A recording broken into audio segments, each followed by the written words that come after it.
একজন কৃষক, সে নির্জন একটা কুটিরে বাস করে। সে আল্লাহর সৃষ্টি নৈপুণ্যতা বুঝুক আর না বুঝুক, আকাশ কেন সৃষ্টি হলো, জমিন কেন সৃষ্টি হলো, এই কথা যদি জিজ্ঞাসা করা হয় কৃষককে, সে তো ভালো করে তা বুঝবে না।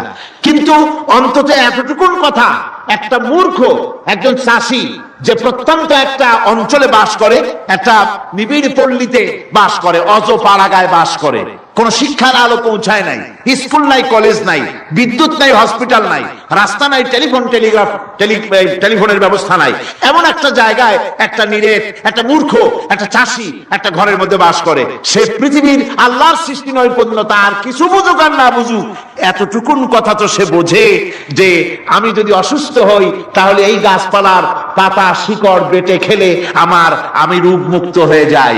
আমি প্রচন্ড রোদ্রে যখন পুড়ি গাছের তলায়, আমি ছায়া নিলে পরে আমি তখন আরাম পাই, ঠান্ডা পাই। এই গাছগুলি তার তরুণ বয়সে আমাকে ফল দেয়, গাছ যখন বড় হয় তখন সে আমাকে ছায়া দেয়। এই গাছের তক্তাগুলি দিয়ে, গাছ দিয়ে কাঠ হয়, তা দিয়ে তক্তা হয়, তা দিয়ে খুঁটি হয়, তা দিয়ে আড়া হয়, তা দিয়ে নৌকা হয় ইত্যাদি সে বুঝতে পারে। তাছাড়া এই গাছ যখন বুড়ো হয়ে গেল, শুকিয়ে গেল, তখন এই গাছ দিয়ে আগুন জ্বালায়া আমি রান্না বান্না করি। গাছ এত আমার উপকার করছে, তার দ্বারা উত্তাপ পাই, আলো পাই, এত কিছু পাই। একটা মূর্খ লোকও চিন্তা করলে এতগুলি জিনিস সে অনুভব করতে পারে, এবং এরপরে তার চিন্তা চলে যায় যে এই সমস্ত নিয়ামত এমনি এমনি হয় নাই, নিঃসন্দেহে একজন এগুলি সৃষ্টি করেছেন, তার নাম আল্লাহ। তার নাম কি? তার নাম রহমান। জোরে বলেন, তার নাম কি?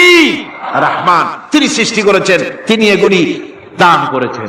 এই বৃক্ষরাজি আল্লাহ পাক বলছেন, নিল্লাযী জাআলা লাকুম মিনাশ শাজারিল আখদারি নারান ফাইযা আনতুম মিনহু তুকিদুন। আল্লাহ রাব্বুল আলামিন বলেন, সেই দয়াময় আল্লাহ রাব্বুল আলামিন গাছ সৃষ্টি করেছেন, আর এই গাছগুলি সৃষ্টি করে দিয়েছেন তোমাদের কাজের জন্য, যা দিয়ে তোমরা আগুন জ্বালাও, চুলা জ্বালাও, রান্না বান্নার কাজ করো।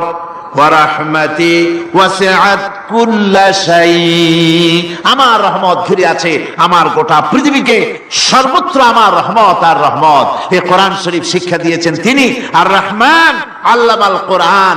এই কোরআন শিক্ষা দিয়েছেন সেই মহান আল্লাহ রাব্বুল আলামিন, যিনি হচ্ছেন রহমান, যার দয়া দিয়ে গোটা পৃথিবী পরিব্যাপ্ত হয়ে আছে।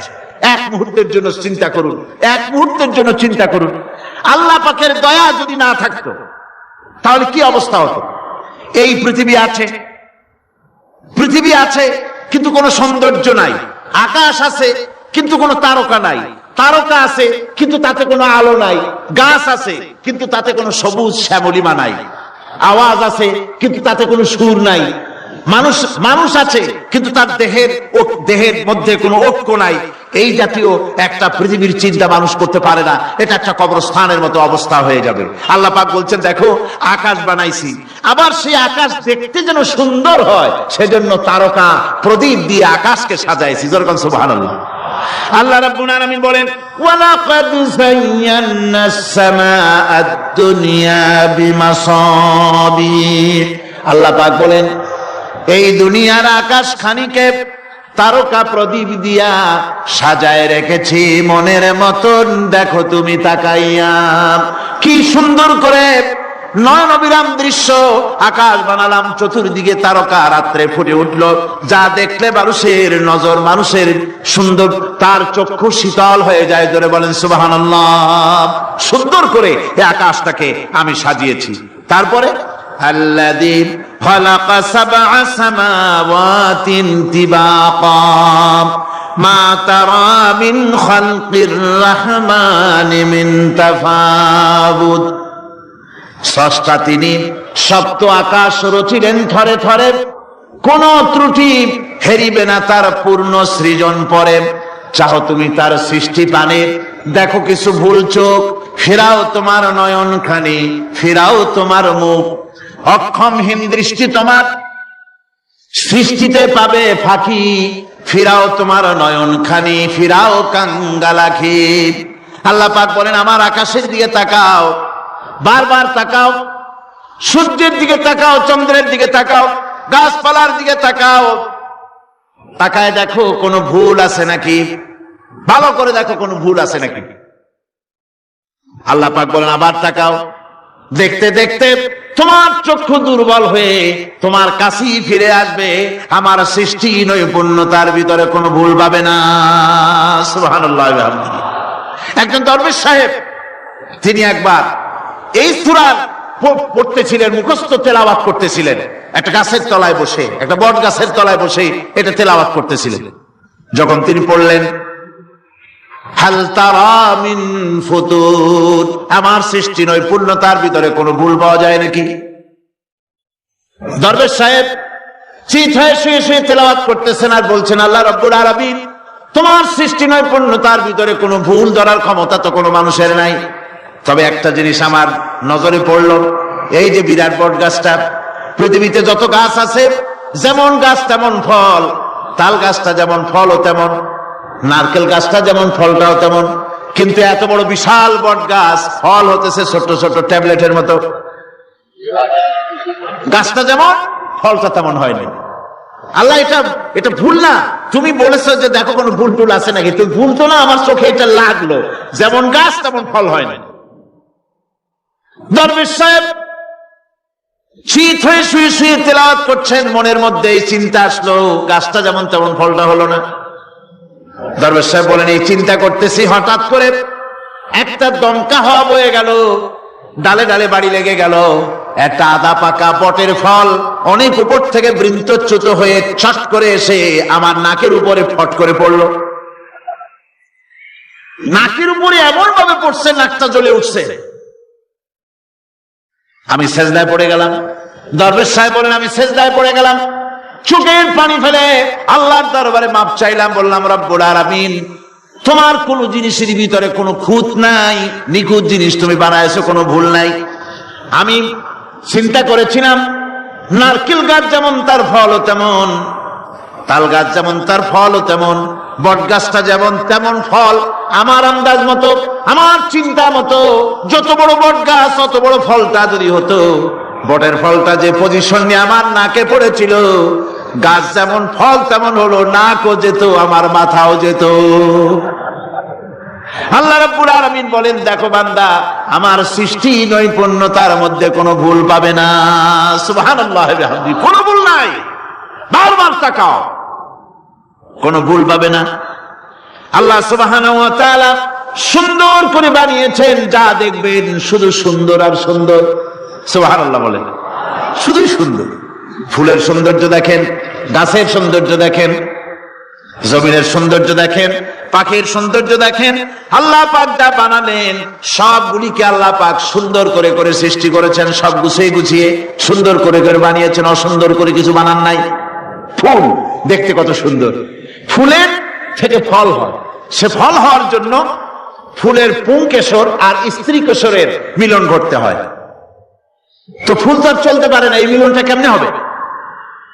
এই জন্য আল্লাহ পাকের রুচি দেখেন, আল্লাহ পাকের রহমত দেখেন, আল্লাহর কুদরত চিন্তা করুন। সুবহানাল্লাহ ওয়া বিহামদিহি। ফুল সুন্দর জিনিস, ফুলের চাইতে আর কিছু সুন্দর আছে নাকি? এত সুন্দর ফুল, এই পুংকেশর এবং স্ত্রী কেশরের বিনিময়টা কে করবে? এইটা করার জন্য আল্লাহ পাক এই দায়িত্ব তেলাপোকাকে দেন নাই, দিচ্ছেন নাকি? আরশোলাকে দিছেন, ছার পোকাকে দিছেন, উই পোকাকে দিছেন, তাতে ফুলের ইজ্জত নষ্ট হবে। ফুল যেমন সুন্দর, আল্লাহর রুচি, আল্লাহ রাব্বুল আলামিনের সৌন্দর্য বোধ কত বিরাট, কত মহান আল্লাহ পাক। ফুল যেমন সুন্দর, ওই সুন্দর ফুলের উপরে তেলাপোকা পড়লে ফুলের সৌন্দর্য নষ্ট হবে। এই জন্য আল্লাহ পাক ফুল যেমন সুন্দর, ওই পুংকেশর আর স্ত্রী কেশরের মিলন ঘটাবার জন্য রব্বুল আলামিন সুন্দর প্রজাপতির ব্যবস্থা করেছেন। ফুল যেমন সুন্দর, প্রজাপতিও সুন্দর। প্রজাপতির ডানায় কোন শিল্পী কোন তুলি দিয়ে এত রং লাগালো? সুবহানাল্লাহ ওয়া বিহামদিহি, সুবহানাল্লাহ ওয়া বিহামদিহি। আল্লাহ পাক বলছেন, এমনি সুন্দর করে বানালাম, মানুষ বানাইছি, সে মানুষের সৌন্দর্য দেখো। দুইটা চোখ দিলাম দেখার জন্য, চোখ কি জন্য? এখন এই চোখ দুইটা যদি কুমিরের মতো আল্লাহ গোল বানাই দিতে, চোখ গোল এইরকম কুমিরের মতো দেখতে বিশ্রী হতো। চোখ দুটোকে আল্লাহ টানা টানা করেছেন, চোখের উপরে ভুরু লাগিয়েছেন, তাতে আবার পশম দিয়েছেন, চোখে পিসি দিয়েছেন, চোখের ভিতরে মণিটা কালো করেছেন, তার চতুর্দিকে সাদা অংশকে নীলাভ করেছেন যাতে কালোটা আরো ফুটে ওঠে। সুবহানাল্লাহি বিহামদি। কত সৌন্দর্য আল্লাহ রাব্বুল আলামিন মানুষকে দিয়েছেন। আল্লাহর রহমতের ওয়াজ সারা বছর করলেও তো ফুরাবে না, এত রহমত, এত দয়া আল্লাহ সুবহানাহু ওয়া তাআলা। মানুষ আল্লাহ কি সুন্দর করে বানালেন। একবার একজন দরবেশ সাহেব রাস্তা দিয়ে যাচ্ছেন, প্রতিমধ্যে তিনি দেখতে পেলেন নদী থেকে এক কলসি পানি নিয়ে এক যুবতী সুন্দরী মেয়ে রাস্তা বেয়ে যেতেছে।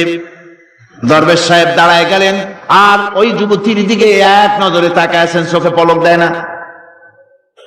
এরপরে যুবতী থমকে দাঁড়ায় গেল। আধা বুড়া মানুষ, দাড়ি অর্ধেক পাইকে গেছে, দেখতে তো দেখায় খুব বুজুর্গ মানুষ, কিন্তু রাস্তায় আমার একা পাইয়া এমনি করে তাকিয়ে আছে আর চোখ দিয়েও তো পানি পড়ে। ব্যাপারটা কি? দরবেশ কাঁদে কেন? প্রতিমধ্যে আমাকে একা পেয়ে দরবেশ কাঁদে কেন, তাকিয়ে আছে কেন? মহিলার চিন্তা জাগলো। শেখ সাদী রহমতুল্লাহ আলাইহি ঘটনা লিখেছেন, বাংলা কবিতার অনুবাদ করেছেন।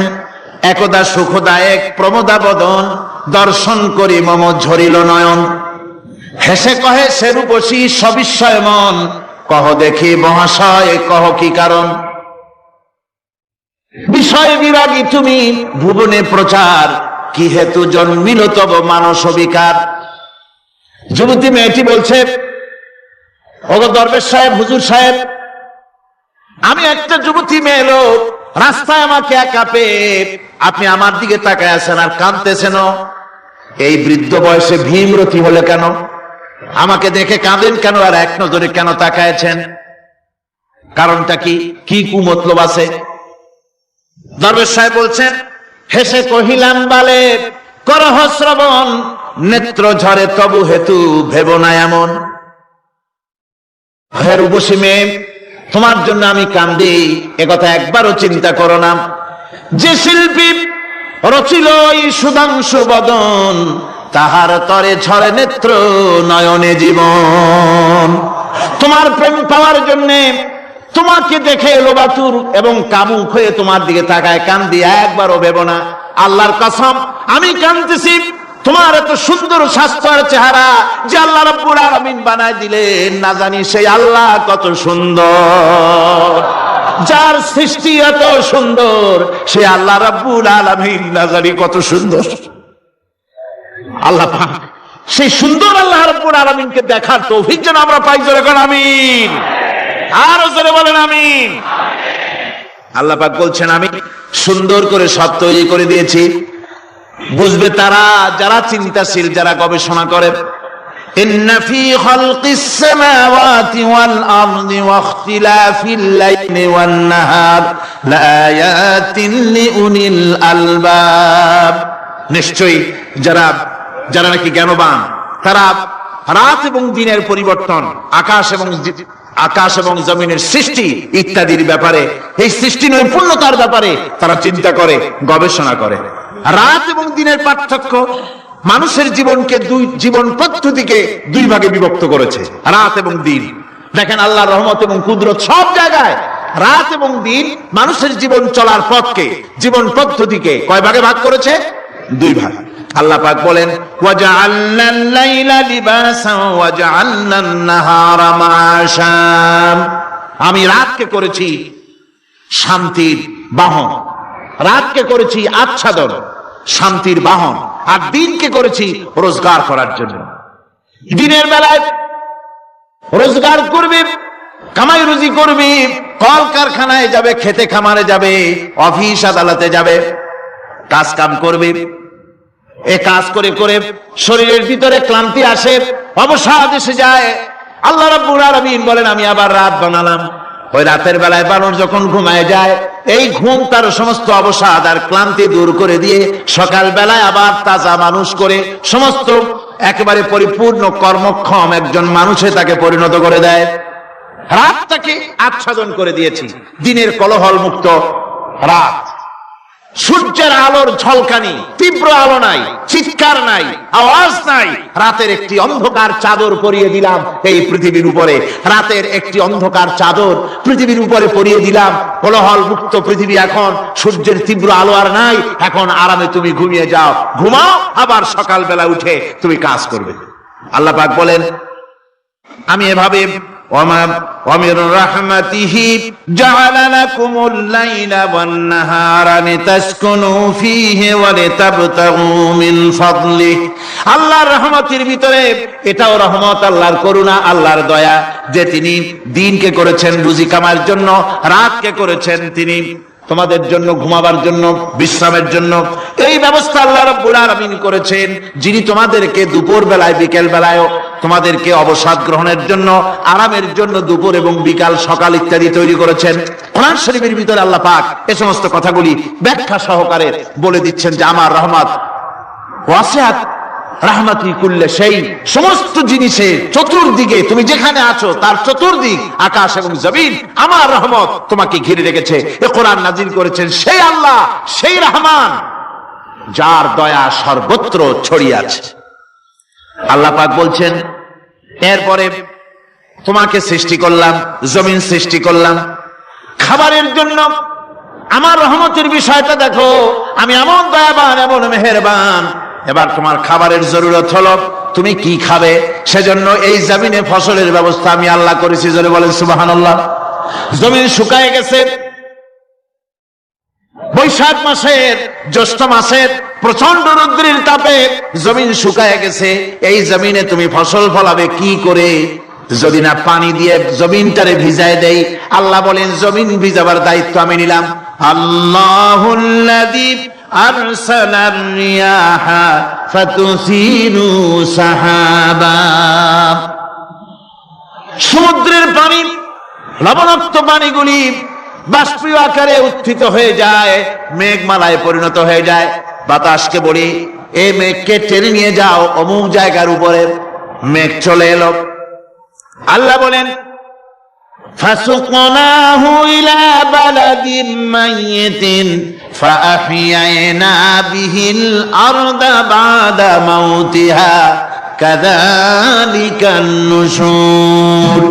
আল্লাহ পাক বলছেন বৃষ্টির পানি পড়লো, মরা জমিন জিন্দা হয়ে গেল। এই মরা জমিন জিন্দা হলো। এরপরে তুমি বীজ বপন করলে, ধান বপন করলে, গম বপন করলে, মাটির খাসলাত হলো সব পচায় দেওয়া। মাটির খাসলাত কি কথা বোঝেন না? মাটির ধর্মটা কি? পচায় দেওয়া। চা রাখেন পচে যাবে, লোহা রাখেন জং ধরে যাবে, পাথর রাখেন আস্তে আস্তে, এ ধরনের যেসব জিনিস রাখেন আস্তে আস্তে করে ধ্বংস হয়ে যাবে, পচে যাবে। ওই মাটির ভিতরে ধান এবং গম, আপনার ফসল, আপনার খাদ্য, আপনার রিজিককে আমানত করে দিলেন। আল্লাহ পাক ওটাকে হেফাজত করলেন। এরপরে ওর ভিতর থেকে পাতা অঙ্কুরিত হয়ে বেরিয়ে এলো। এখন কেউ যদি বলে আল্লাহ যদি পানি না দেন, আল্লাহ যদি বৃষ্টিটা না দেন, তাহলে আমার অসুবিধাটা কি? আল্লাহ বলেন দেখো বৃষ্টিটা তো আমি দিলাম। বৃষ্টিটা কে দিলেন? আল্লাহ পাক বলেন আফারাআইতুমুল মাআল্লাযী তাশরাবুন আনতুম আনজালতুমুহু মিনাল মুজনি আম নাহনুল মুনজিলুন। তোমরা যে পানি পান করো, আকাশ থেকে এই পানিটা কে বর্ষণ করে? তুমি করো না আমি করি? কে করে জোরে কম? আল্লাহ পাক বলছেন আমি পানি বর্ষণ করি। সেই পানিটা, এই যে বঙ্গোপসাগরের পানি, আপনাদের কর্ণফুলীর পানি, মিষ্টি না নোনা? কি পানি জোরে কন? এই নোনা পানি আকাশে উঠলো। আল্লাহ পাক বলেন ইচ্ছে যদি করতাম লাউ নাশাউ জাআলনাহু জাজান ফালাউলা তাশকুরুন। পানি উঠালাম, নোনা পানি, ইচ্ছে করলে লবণাক্ত অবস্থায় অবতীর্ণ করে দিতে পারতাম, জমিনের ফসল সব নষ্ট হয়ে যেত। কিন্তু আমি নোনা পানি উঠাইয়া ওই পানিগুলিকে মিষ্টি করে আমি নাজিল করে জোরে কান সুবহানাল্লাহ, মিষ্টি পানি অবতীর্ণ করে দিলাম। এখন মানুষ বলে আল্লাহ পানি না দিলে কি হইতো? আমাদের খাল আছে, বিল আছে, সাগর আছে, নদী আছে, পুকুর আছে, হাওড় আছে, টিউবওয়েল আছে, ডিপ টিউবওয়েল আছে। আল্লাহ বৃষ্টি না দিলে তো কি হয়ে গেল আমাদের? আল্লাহ পাক জবাব দিয়েছেন কুল আরাআইতুম إن أصبح معكم غورا فمن يأتيكم بماء معين। বলো দেখি সবে শুকাইয়া যদি যায় এই জমিনের পানি, তাহলে হেথায় তটডির ধারা কে দিবে সবারে আনি। টিউবওয়েলের পানি, পাতালের পানি, দরিয়ার পানি, সাগরের পানি, হাওরের পানি, বিলের পানি সব যদি আমি আল্লাহ শুকায় দেই, আমি আল্লাহ ছাড়া এমন কোন শক্তি আছে যে মরা গাঙ্গে নতুন করে পানির জোয়ার এনে দিতে পারে? আছে কেউ? কেউ নাই। আল্লাহ পাক বলেন দেখো আমার রহমত, এভাবে করে আমি পানি দিলাম, বৃষ্টি দিলাম, এবার গাছ উঠলো, বীজ বপন করছিলাম, গাছ উঠলো। আনতুম আনশাতুম শাজারাতাহা আম নাহনুল মুনশিউন। মাটি থেকে এই গাছকে কে উদ্গত করে দিল? ভাই বেটা, কে দিল? তুমি দিছো না আমি দিয়েছি? কে দিয়েছে? জোরে কর, জোরে চিল্লা এখন, কে দিল? আল্লাহ পাক বলেন গাছ উদ্গত করে দিলাম, গাছ এবার বড় হলো। এই গাছ আল্লাহ রাব্বুল আলামিন এই গাছ তৈরি করলেন। এই গাছ শুধু আপনার জ্বালানি দেয় না, গাছ শুধু ফল দেয় না, এই গাছ মানুষের জন্য গাছ হচ্ছে বন্ধু। মানুষের জন্য গাছ কি? জোরে কোন কি? বন্ধু। সেই বন্ধুরে জন্মের কাটা কাটবেন নাকি? এই গাছ তৈরি হচ্ছে। গাছ বন্ধু কি করে? গাছ বন্ধু হচ্ছে আমরা যে শ্বাস প্রশ্বাস নেই, মুখের থেকে নাকের থেকে যে শ্বাসটা ফেলি, সেটা হচ্ছে আমরা গ্রহণ করি বাতাস থেকে অক্সিজেন, ছেড়ে দেয় কার্বন ডাই অক্সাইড। এটা হচ্ছে বিষ। এটা কি? আমরা নিলাম পরিশুদ্ধ অক্সিজেন, নিলাম, ছেড়ে দিলাম এটাকে বিষ করে, এই বিষটা ছড়িয়ে গেল। এখন এই বিষ যদি আল্লাহ পরিশুদ্ধ করার কোন ফ্যাক্টরি না বানাতেন, তাহলে পৃথিবীর সমস্ত প্রাণী মরে যেত। সুবহানাল্লাহ কইতে ইচ্ছে করে না? আল্লাহ পাক কি ব্যবস্থাটা করলেন! কোন দুনিয়ায় ফ্যাক্টরি নাই মানুষ যে বিষাক্ত করে দেয় আবহাওয়াকে, সেটাকে রিফাইন করার ব্যবস্থা মানুষের কাছে নাই। আল্লাহ ব্যবস্থা করেছেন কি? আল্লাহ পাক গাছ বানায় দিলেন। গাছের সবুজ শ্যামল রং, ঘাসের সবুজ শ্যামল রং, তার খাদ্য হতেছে আপনি যেটা ছেড়ে দেন, আপনার জন্য যেটা বিষ সেটা হচ্ছে তার জন্য খাদ্য। কার্বন ডাই অক্সাইড গাছ টেনে নেয়, সারা রাত টানতে থাকে অক্সিজেন থেকে, বাতাস থেকে সারা রাত টানতে থাকে। কার্বন ডাই অক্সাইড খাবার হিসাবে সে টেনে নেয়। আর দিনের বেলা যখন রোদ ওঠে, সূর্যের উত্তাপ আর গাছের সবুজ রং দুটোতে মিলে এক প্রকারের রন্ধন ক্রিয়া হয়, রান্না হয়। সেই রান্নার মাধ্যমে গাছের ভিতর থেকে গাছ আবার অক্সিজেন মানুষের জন্য, প্রাণীর জন্য ছেড়ে দেয়। সুবহানাল্লাহ। তো গাছ আপনার জন্য বন্ধু। এক থেকে গাছ আপনার এই কাজ করলো, ফার্নিচার বানাইলো, ছায়া দিল, ফল দিল। আল্লাহ পাক বলেন এই গাছগুলি কে তৈরি করলো? মিয়া তুমি করছো? না আমি করছি। আমি আমার রহমত দিয়ে তোমার গাছ বানাই দিলাম। এরপরে ফসল দিলাম, ফসল হলো, তোমার তরি তরকারি হলো, সবকিছু তোমার হয়ে গেল। এবার ফসল দেখা মানুষে যখন দেখে জমিনে বড় বড় ধানের গোছা হয়েছে, মোটা মোটা ধানের গোছা হয়েছে, মোছে তখন তেল মাখার নতুন নতুন গানের আয়োজন করে। এবার ফসল বেশি হয়েছে, গান, থিয়েটার, বাজনা, গুনাগার বিবি, কত রকমের গানের ব্যবস্থা করে ফেলে। জমিনে ফসল আর মোছে তেল মাখে আনন্দে। আল্লাহ রাব্বুল আলামিন বলেন লাউ নাশাউ লাজআলনাহু হুতামান ফাযাল্তুম তাফাক্কাহুন।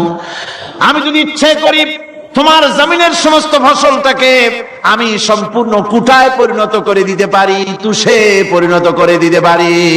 পারেন না? ধানের ভিতরে আল্লাহ যদি চাউল না দেন, তাহলে সব তুষ হয়ে যাবে না? তখন কি করবেন আপনারা? কি করবেন? বাংলাদেশ তখন হরতালের দেশ। যখন আপনি দেখলেন যে জমিনে ধানে এবার সব তুষ হইছে, তখন আল্লাহর বিরুদ্ধে হরতাল করে। লাভ হবে কিছু? লাভ হবে? আল্লাহর বিরুদ্ধে আপনারা অনশন ধর্মঘট করেন, লাভ হবে কিছু? কোন লাভ হবে না। আল্লাহ রাব্বুল আলামিন বলেন কোন লাভ হবে না, বরং তোমরা তখন বলবে ইন্না লামুগরামুন বাল নাহনু মাহরুম। কপালে তখন আঘাত করবে, পরাঘাত করতে থাকবে আর বলবে যে আরে কপাল পোড়া হয়ে গেলাম, হতভাগ্য হয়ে গেলাম, বঞ্চিত হয়ে গেলাম, আল্লাহর রহমত থেকে সর্বনাশ হয়ে গেল। তখন কপালে আঘাত করা ছাড়া আর কিছুই করতে পারবে না। আল্লাহর বিরুদ্ধে মিছিল চলে না, সমাবেশ চলে না, বিক্ষোভ চলে না, হরতাল চলে না। মহান আল্লাহ রাব্বুল আলামিন বলছেন দেখো এইভাবে করে তোমার ফসলের ব্যবস্থা আমি আল্লাহ করেছি। আমি রহমান, আমি আল্লাহ পাক কি? এমন রহমান আজ জমিনে ফসল বৃদ্ধির জন্য ইউরিয়া, সুপার সালফেট, সালফার সারের ব্যবস্থা হয়েছে, নানান জাতের সারের ব্যবস্থা হয়েছে। যখন এই সার মানুষ তৈরি করতে শেখে নাই, আবহমান কাল থেকে এই জমিনের জন্য সারের ব্যবস্থা কে করেছেন? জোরে কর।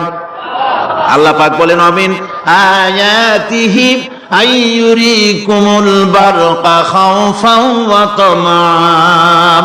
আমার অসংখ্য নিদর্শনাবলীর মধ্যে এটাও একটি নিদর্শন যে আকাশে বিদ্যুৎ চমকে মেঘের গর্জন হয়। এই যে বিদ্যুৎ চমকে গর্জন হয়, এর মধ্যে রয়েছে মানুষের জন্য ভীতি এবং আশা। তারা ভয় পায়, আর এর মধ্যে আশাও রয়েছে। আশাটা কি? আশা হচ্ছে এই যে বিদ্যুৎ যে বছর যত বেশি চমকায় মেঘে, সে বছর জমিনে ফসল তত বেশি বাড়ে। কৃষিবিদরা বলেছেন বিদ্যুৎ যত বেশি চমকায় জমিনের ফসল তত বেশি বাড়ে। সুবহানাল্লাহ। এর একটা সিস্টেম আছে, সেই সিস্টেম অনুযায়ী আল্লাহ জমিনে ফসল বাড়ায় দিলেন। আল্লাহ ফসল দিলেন। এবার আপনার আল্লাহ পাক বলছেন, দেখো ফসল দিলাম, ধান হলো, চাউল হলো, মাছ হলো, গোশ হলো, সব হয়ে গেছে, এখন তুমি খাবে।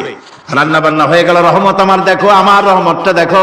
এ কোরআন শিখাইছেন সেই আল্লাহ রাব্বুল আলামিন, যার নাম রহমান। জোরে বলেন, তার নাম কি? রহমান। চাউল হয়ে গেছে, চাউল তো শুধু ভর্তা বানায় খাওয়া যাবে না, ভাত হয়েছে, আটা দিয়া রুটি তৈরি হয়েছে, কি দিয়া খাবেন? আল্লাহ রাব্বুল আলামিন আপনার পুকুরের ভিতরে মাছ দিয়া দিলেন, জন্তু জানোয়ার দিলেন, চার পায়া জানোয়ারের গোশত হালাল করে দিলেন, পাখির মাংস আল্লাহ রাব্বুল আলামিন হালাল করে দিলেন। এখন মাছ হলো, গোশ হলো। মাছ আর গোশ সিদ্ধ করে খাওয়া যাবে? জোরে বলেন, যাবে? যাবে না। তার গন্ধ নষ্ট করতে হবে আর সুঘ্রাণ সৃষ্টি করতে হবে। এই গন্ধ নষ্ট করে সুঘ্রাণ সৃষ্টি করার জন্য লবঙ্গ তৈরি করলেন কে? কথা কন না কেন? এলাচি কার? দারচিনি কার? লবণ কার? মরিচ কার? হলুদ কার? পেঁয়াজ কার? সুবহানাল্লাহ। এত নিয়ামত আল্লাহ রাব্বুল আলামিন বলেন, ওয়া ইন তাউদ্দু নি'মাতাল্লাহি লা তুহসুহা। আমার নিয়ামত গণনা করে করে আমার নিয়ামত গুণে শেষ করতে পারবে না, এত নিয়ামত আমি দান করেছি। এরপরে তরি তরকারি হলো, মাছ গোশ খেতে খেতে অস্থির হয়ে যাবে, তারপরে তরি তরকারি দিলাম, শাক সবজি দিলাম, সবকিছু আমি আল্লাহ রাব্বুল আলামিন দিয়েছি। আমার নাম রহমান, তোমার সমস্ত প্রয়োজন আমি দিয়েছি, মিটাই দিয়েছি। এবার তরি তরকারি হলো, আর মানুষ তরি তরকারি খাইলো, আল্লাহ শুকর আদায় করলো না। শুকর আদায় করে? করে না। এত সুন্দর মজার কদু, সেই কদু খায়, আর কদু খাইয়া মোসে তাও মারে আর বলে স্বাদের লাউ বানাইলো বৈরাগী। আল্লাহ শুকর আদায় করে, আল্লাহর নিয়ামতের শুকরিয়া আদায় করে। আমার ভাইয়েরা, আল্লাহ রাব্বুল আলামিন বলেন, এই পৃথিবীর আমি রহমান, কোরআন আমি শিখাইছি আমি রহমান। এমন রহমান শুধু মানুষকে খাবার দেই না, এই পৃথিবীর সকল প্রাণীকে আমি খাবার দেই। জোরে কান সুবহানাল্লাহ। সকল প্রাণীর খাবার কে দেন? ওয়ামা মিন দাব্বাতিন ফিল আরদি ইল্লা আলাল্লাহি রিজকুহা। এই পৃথিবীর বুকে এমন কোন বিচরণশীল জীব নাই যে জীবের রিজকের দায়িত্ব আমি আল্লাহ গ্রহণ করি নাই। সমস্ত রিজকের দায়িত্ব কে নিয়েছেন? চিল্লায়ে বলেন, আল্লাহ সুবহানাহু ওয়া তাআলা।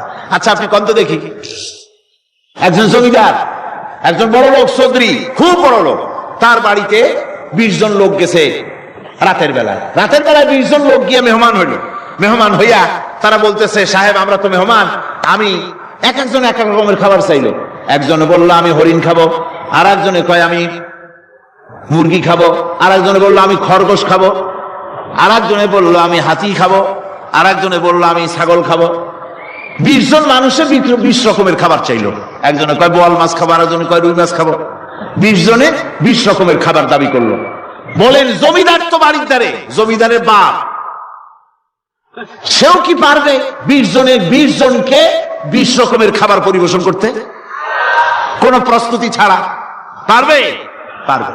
কোন প্রস্তুতি ছাড়া, কোন প্রস্তুতি ছাড়া জমিদার হোক, রাজা বাদশাহ হোক, 20 জন মানুষের খাবার 20 রকমের দিতে পারে না। আর আল্লাহ এমন রহমান, এই পৃথিবীর লক্ষ কোটি কোটি জাতির প্রাণীকে কোটি কোটি রকমের খাবার আল্লাহ রাব্বুল আলামিন পরিবেশন করতেছেন। সাপের খাবার একরকম, ব্যাঙের খাবার আর এক রকম, ব্যাঙে যা খায় সাপে তা খায় না, সাপে যা খায় ব্যাঙে তা খায় না। হাতির খাবার, গন্ডারের খাবার, ভল্লুকের খাবার, বাঘের খাবার, সিংহের খাবার, মানুষের খাবার, ছাগলের খাবার, মুরগির খাবার, মশার খাবার, সারপোকার খাবার, সমস্ত খাবার ভিন্ন ভিন্ন। আবার সমস্ত খাবারের মজা আল্লাহ রাব্বুল আলামিন আলাদা আলাদা করে দিয়েছেন। এমন রহমান, আপনার পেট ভরবেন শুধু স্বাস্থ্য বাড়াবার জন্য, পেট ভরে খাওয়া দরকারটা ছিল। আল্লাহ পাক দেখলেন যে না, শুধু পেট ভরলে তো এরকম খাইতে চাইবে না, তাই আল্লাহ রাব্বুল আলামিন জিহ্বা দিয়ে দিলেন যাতে করে মজা লাগে আর খায়।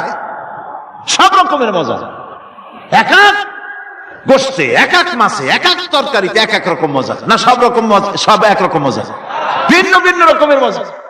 আল্লাহ পাক বলেন আমি রহমান, দেখো আমি কিভাবে খাওয়াই। ওয়াকাইয়িম মিন দাব্বাতিন লা তাহমিলু রিজকুহা আল্লাহু ইয়ারযুকুহা ওয়া ইয়্যাকুম। এই পৃথিবীতে এমন অনেক বিচরণশীল জীব আছে, যে প্রাণীরা নিজের জন্য কোনো সঞ্চয় করে না, সঞ্চয় করে শুধুমাত্র পৃথিবীর মানুষ। আর পিঁপড়ায় কিছু সঞ্চয় করে। অন্যান্য বহু প্রাণী আছে যাদের কোনো সঞ্চয় নাই। কি বলেন, পাতিশিয়ালের কোনো ব্যাংকে অ্যাকাউন্ট আছে নাকি? না। শীতের মৌসুমে পাতিশিয়াল আইসা ব্যাংকের ম্যানেজারকে বলে না যে কয়েকটা মুরগি আনছি, আমার নামে একটা অ্যাকাউন্ট ওপেন করেন, বৃষ্টির সময় আমি যেন ওগুলো উঠাইয়া পাইকারি দরে খাইতে পারি। ওর কোনো খাবার নাই, সঞ্চয় নাই, এ ধরনের পাখির সঞ্চয় নাই, পশুর সঞ্চয় নাই। মহান আল্লাহ রাব্বুল আলামিন তিনি বলছেন, সকাল বেলায় পাখি তার বাসা দিয়া ক্ষুধার্ত পেট নিয়ে পাখিগুলি উড়ে চলে যায়। সাপ তার গর্ত থেকে বের হয় খালি পেটে, পাতি শৃগাল খাঁটি পেট নিয়ে গর্ত থেকে বেরিয়ে যায়। তিমির মতো অত বড় প্রকাণ্ড প্রাণী, হাতির মতো প্রকাণ্ড প্রাণী, গরিলা, শিম্পাঞ্জি, ওরাংওটাং, পিঁপড়া থেকে শুরু করে নিয়ে প্রকাণ্ড তিমি পর্যন্ত সমস্ত প্রাণীগুলি সকালবেলায় খালি পেটে বেরিয়ে যায়। সারাদিন ঘোরাঘুরির পর আল্লাহ সুবহানাহু ওয়া তাআলা বলেন, সন্ধ্যাবেলায় সমস্ত প্রাণীর পেটগুলি ভরে আমি আল্লাহ তাদের বাসায় ফিরাইয়া দেই। আমি রহমান, এভাবে করে আমি আল্লাহ রাব্বুল আলামিন খাবারের বন্দোবস্ত করি, পড়ার বন্দোবস্ত করি, থাকার ব্যবস্থা করি। ইয়া আইয়ুহান নাসু যুকুরু নি'মাতাল্লাহি আলাইকুম হাল মিন খালিকিন গায়রুল্লাহ ইয়ারযুকুকুম মিনাস সামাই ওয়াল আরদ। ও পৃথিবীর মানুষেরা, ওই আল্লাহর স্মরণ করো, আল্লাহর নিয়ামতের শুকরিয়া আদায় করো যে আল্লাহ তোমাকে আকাশ থেকে, জমিন থেকে রিজিক দেন। ওই আল্লাহ ছাড়া আছে কি কেউ যে তোমাকে আকাশ থেকে রিজিক দেয়, জমিন থেকে রিজিক দেয়? লা ইলাহা ইল্লা হুয়া ফান্না তুফাকুন। ওই আল্লাহ ছাড়া কোনো ইলাহা নাই, কেন তোমরা বিভ্রান্ত হও? সেই আল্লাহর দিকে ফিরে আসো। আল্লাহ বলছেন, এভাবে আমি সমস্ত পৃথিবীর মানুষের রুজি রুটির বন্দোবস্ত করি, সমস্ত প্রাণীর রুজি রুটির ব্যবস্থা করি, আমি সেই রহমান। সুবহানাল্লাহ বিহামদিহি। ওয়া ইলাহুকুম ইলাহু ওয়াহিদ লা ইলাহা ইল্লা হুয়ার রাহমানুর রহিম। এই হচ্ছেন তোমাদের আল্লাহ। সুবহানাল্লাহ। আল্লাহ বলছেন, ওয়া ইলাহুকুম ইলাহু ওয়াহিদ, তিনি হচ্ছেন এক আল্লাহ, এক ইলাহ, যিনি ছাড়া কোনো ইলাহ নাই। তিনি হচ্ছেন রহমান। তিনি কি? রহমান। তিনি হচ্ছেন রহিম। তিনি তোমাদের সব কিছুর ব্যবস্থা করে দিয়ে থাকেন, কোন জিনিস তোমাদেরকে বঞ্চিত করেন না। এই রহমান এমন রহমান যিনি তোমাদের সমস্ত নিয়ামত পূর্ণ করেন। আর রহমান এমন রহমান যে শুধু আপন আপন লোক দেখে তালাশ করে করে দেয় না, সকলকে দেয়। যারা নামাজ পড়ে তাদের দালান কোটা বেশি হয়, যারা তাহাজ্জুদ পড়ে তাদের ব্যাংকে টাকার অভাব নাই, যারা হজ করে যাকাত দেয় তারা টাকার জ্বালায়, পয়সা কড়ির জ্বালায় অস্থির। এরকম নাকি? না, বরং নামাজ রোজা হজ যাকাত যারা করে বেশি খাঁটি মুসলমান, তাদের অভাব অভিযোগ আরো বেশি। যাদের কাছে নামাজ নাই, রোজা নাই, আল্লাহ পরকালের চিন্তা নাই, তাদের টাকা পয়সা, সোনা দানা, জায়গা জমিন, সৌন্দর্য, সুখ আর আরো অনেক বেশি। বরং এদের কম। আপন লোকের চাইতে শত্রুকে বরং আল্লাহ পাক বেশি দেন। আপন লোক মানে যারা দিনদার, ইমানদার, পরহেজগার, নামাজি, এরা বরং কম পায়, ওরা বরং বেশি পায়। এমন কেউ নাই পৃথিবীতে শত্রুকে ডেকে বলবে আয় তোরেও দেই, কেউ নাই, একমাত্র আল্লাহ রাব্বুল আলামিন যিনি সকলকে দেন। এই পৃথিবীর কোন মূল্য আল্লাহ রাব্বুল আলামিনের কাছে নাই, একটা মশার দানার তুল্য মূল্য নাই। সেজন্য আল্লাহ পাক সকলকে নেয়ামত দেন, সকলকে ব্যবস্থা করেন।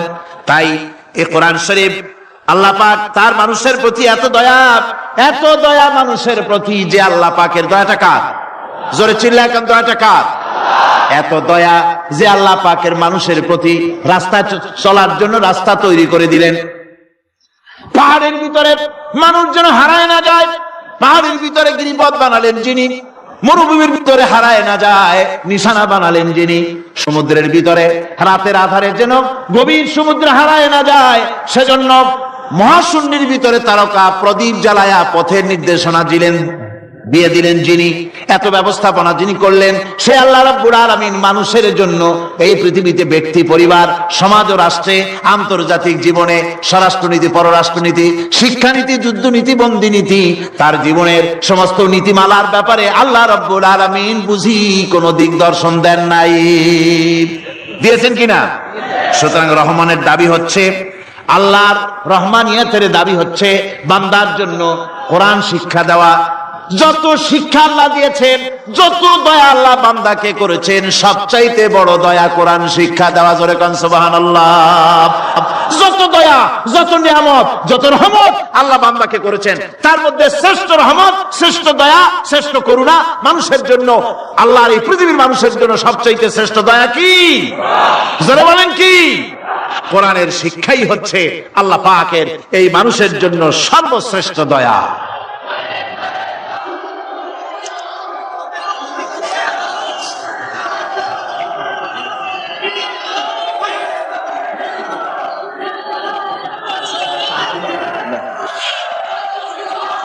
আমার ভাইয়েরা, কোরআনে কারীম কত বড় নিয়ামত। আর রহমানু আল্লামাল কোরআন। এতক্ষণ যেই রহমানের দয়ার কথা বললাম, সেই রহমান কোরআন শিখাইছেন। সুবহানাল্লাহ। কি শিখাইছেন? কোরআন। সেই কোরআন তিনি কি শিখালেন? কোরআনের শিক্ষা কি? কোরআন আমাদের কি দিল? আল্লাহ কি শিখালেন? সেই ব্যাপারে কথা হবে আগামীকাল ইনশাআল্লাহ। সবাই বলেন ইনশাআল্লাহ। দাঁড়ানো ভাইরা বসেন, দাঁড়ানো ভাইরা সবাই বসেন, মোনাজাতে অংশগ্রহণ করেন। মোনাজাত করা জরুরি, কেউ দাঁড়িয়ে থাকবেন না, সবাই বসেন, মোনাজাতে অংশগ্রহণ করুন, মোনাজাত করুন। দাঁড়ানো ভাইরা বসুন, কেউ দাঁড়িয়ে থাকবেন না। আমি আজকে আর লম্বা কথা বলবো না, যেহেতু আমি পরিশ্রান্ত হয়ে এসেছি। আগামীকাল ইনশাআল্লাহ এর থেকে আগে শুরু করবো। আজকে যেমন দেরিতে শুরু হয়েছে, এরকম আগামীকাল দেরিতে শুরু হবে না ইনশাআল্লাহ।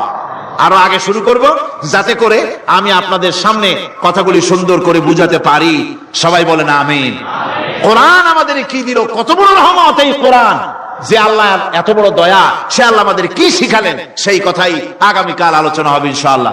আজানে এই কি বলে, মুনাজাতের পরে আজান হবে, আজানের পরে বা জামাতে এশার নামাজ হবে, এশার নামাজ বা জামাতের সাথে আদায় করে যাবেন। আল্লাহুম্মা আমিন। ربنا ظلمنا أنفسنا وإن لم تغفر لنا وترحمنا لنكونن من الخاسرين ربنا لا تزغ قلوبنا بعد إذ هديتنا وهب لنا من لدنك رحمة إنك أنت الوهاب।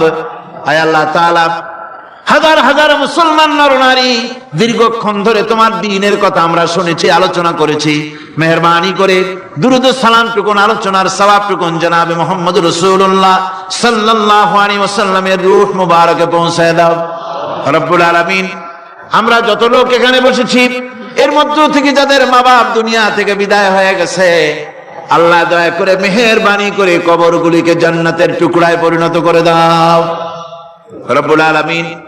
কোরআনে কারীমের মাহফিলে এসেছি, সারা জীবন যত গুনাহ করেছে, কোরআনে কারীমের বরকতে আমাদের জিন্দেগীর সমস্ত গুনাহ খাতাকে মাফ করে দাও আল্লাহ।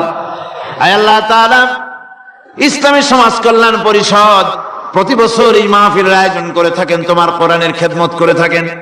এবছরে আয়োজন করতে যথেষ্ট বেগ পেতে হয়েছে তাদেরকে। আল্লাহ তুমি তাদের প্রয়োজনকে গায়েবী মদদ দিয়া পুরা করে দাও রব্বুল আলামিন। এই খেদমতের পুরোধা যিনি, এ কোরআনে কারীমের তাফসীরের মাহফিলের সাথে যিনি অঙ্গাঅঙ্গি ভাবে জড়িত, মাওলানা শামসুদ্দিন সাহেব। আয় আল্লাহ তাআলা, ডাক্তাররা বলেছে তার দৃষ্টিশক্তি ফিরে পাওয়া অসম্ভব, কিন্তু আমরা তোমার কাছে কোনো জিনিস অসম্ভব মনে করি না। রব্বুল আলামিন, তোমার কাছে অসম্ভব বলে কোনো জিনিস তোমার কাছে নাই। তুমি দয়া করে মেহেরবানি করে তার চোখ দুটির দৃষ্টি শক্তি ফিরাইয়া দাও। রব্বুল আলামিন, এ মাহফিলকে তোমার দরবারে মঞ্জুর করে নাও। এ মাহফিলে যারা আসেন, যারা কথা বলেন, সকলকে যোগ্যতা দাও যাতে করে তোমার বান্দাদেরকে সঠিক কথা পৌঁছাতে পারেন। আমাদের দ্বীন ও ঈমান আকীদাকে আল্লাহ তুমি সহিহ করে দাও, তোমার রাস্তায় চলার তৌফিক দাও। এ মাহফিলের জন্য যারা পয়সা দেয়, কষ্ট করে, শুনতে যারা আসে, আল্লাহ তুমি তাদের প্রতি রহম করো।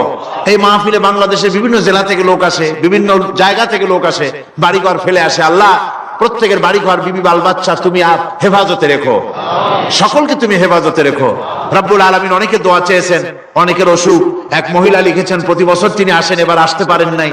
তিনি খুব দুঃখ করে লিখেছেন, আল্লাহ তুমি তাকে সুস্থ করো, ভালো করে দাও, যাতে অন্তত এই মাহফিলে একটাবারের জন্য তিনি আসতে পারেন এর সুযোগ করে দাও। যত লোক অসুস্থ আছে, যত জায়গায় অসুস্থ আছে, অপারেশন হচ্ছে অথবা রোগ আছে, আল্লাহ তুমি সকলের রোগ ব্যাধি দূর করে দাও। আল্লাহ, আমি আপনাদের কাছে দোয়া চাই যেন বাকি 4 দিন যোগ্যতার সাথে আল্লাহ পাকের কালাম থেকে বলার জন্য যে ধরনের যোগ্যতা দরকার, কণ্ঠস্বর দরকার, স্বাস্থ্য দরকার, মন মানসিকতা দরকার, ইলম দরকার, আল্লাহ যেন দয়া করে তার এই গুনাহগার, এই ছোট্ট নগণ্য বান্দাকে যেন আল্লাহ দয়া করে দান করে দেন। রব্বুল আলামিন, যত মানুষ এই মাহফিলে আসছে, আল্লাহ সকলকে, আমাদের সকলকে তুমি আহলে কোরআন বানায়া দাও।